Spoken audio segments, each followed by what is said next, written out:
Betty moved into 1936 making 8 B movies and was the co-lead in only one, The Millionaire Kid, which from the title alone probably means that the kid was actually the lead and she probably played the mother. I don't know for sure. By now, her second marriage had ended and she had lost most of her previous money. She was quoted at this time as saying, "They say I love money. I do, though it was a pretty cold comfort, a pretty poor substitute for all I'd lost. But believe me, I wasn't going to pass up that much money for any false pride, or any hurt I got down there on Poverty Row. I think if I hadn't felt that way, hadn't worked, I would have been done forever." Betty is clearly explaining that she needed the work, but also credited her work with saving her and keeping her going, even amidst troubles in her personal life. She was not a snob about it either, and did not see herself as above working on Poverty Row, or too good for Poverty Row, or of the Poverty Row films being less than anything else she had done. Even with an Oscar nomination on her resume, she just wanted to work and wanted to act, and so she did. Betty made 29 more films between 1937 and 1948. Most of these were supporting turns in Poverty Row B movies, with an occasional leading role, as in God's Country and The Man, a western in which she got to demonstrate once again her considerable violin skills, as seen here.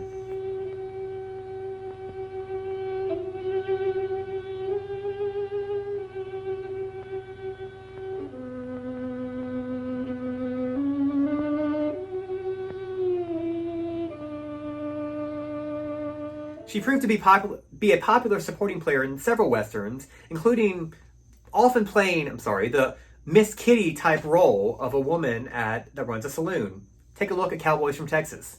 Running this place properly, or we'll be compelled to close you down completely. I'm willing to cooperate.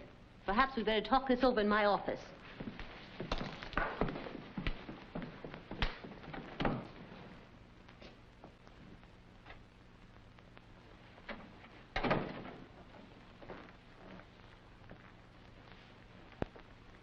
You sure put on a great show, Clay.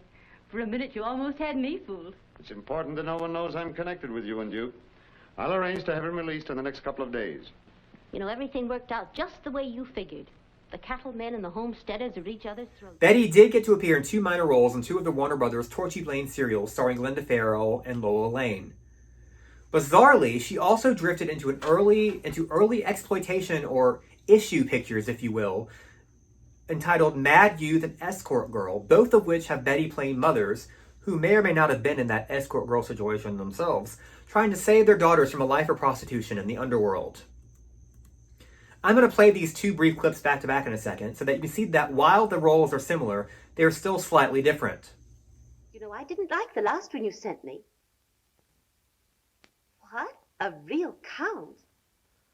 Oh, that's fine. About 28? No, that's just wonderful. Just about my age. I hope he plays bridge. He does? Okay, then have him report here about 9. In a dinner jacket. Yes, just a private little bridge party. Goodbye. Happened to you? Didn't think you'd find me here, did you? Why shouldn't I be here? Oh, June, baby. Baby? What have you done to her? Greg, what have you done to her? What do you care? What's wrong with my being here? Am I any better than you? I guess I can be an escort girl if I want. Escort girl? June, baby. Baby? Huh. Not anymore. From now on, I'm little June. Like mother, like daughter. Oh, June, dear. He hasn't been telling you. Oh, no, dear, you mustn't. As you probably noticed, the mother in Mad Youth, the first clip, is looser and still tries to live the life of a youth and fun as she tries to hire a male escort for herself, passing herself off as a much younger woman, only later to protect her daughter from his clutches. The mother in Escort Girl is more contrite about her past and wants to rescue her daughter from the same fate that befell her as a prostitute. Of course, no one said the word prostitute because we were under the Hays Code. Whole nother video.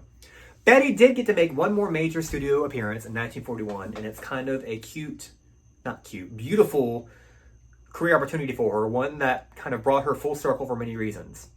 The film was Mr. and Mrs. Smith, starring Robert Montgomery and Carol Lombard, for RKO, the first time she'd been back there in years.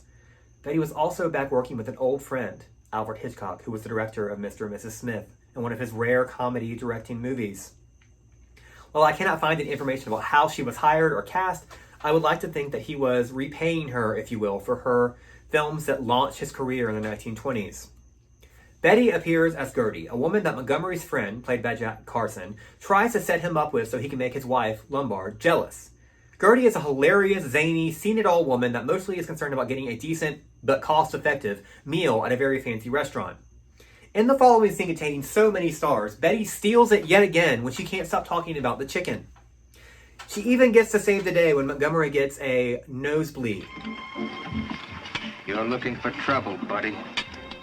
You know what this peasant is? Nothing but chicken, and tough chicken at that. $3 for this with a couple of French fries. What a rack. The last clip of Betty's I will show you today is from her final film, Here Comes Trouble, a screwball comedy from 1948. In it, she plays a wealthy, humorous mother whose family is involved in zany situations from a burlesque dancer to murder. Betty, age 51 here, has graduated to roles that often were played by Billie Burke or older character actresses. The older, adorably hilarious mother who's often zany and doesn't know what's going on. She holds her own here in that category and could have probably made a success at it. Mother! Oh, Mother!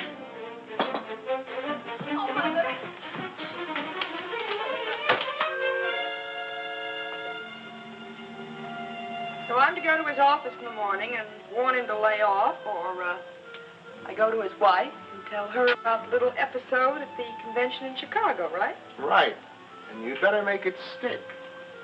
Mother!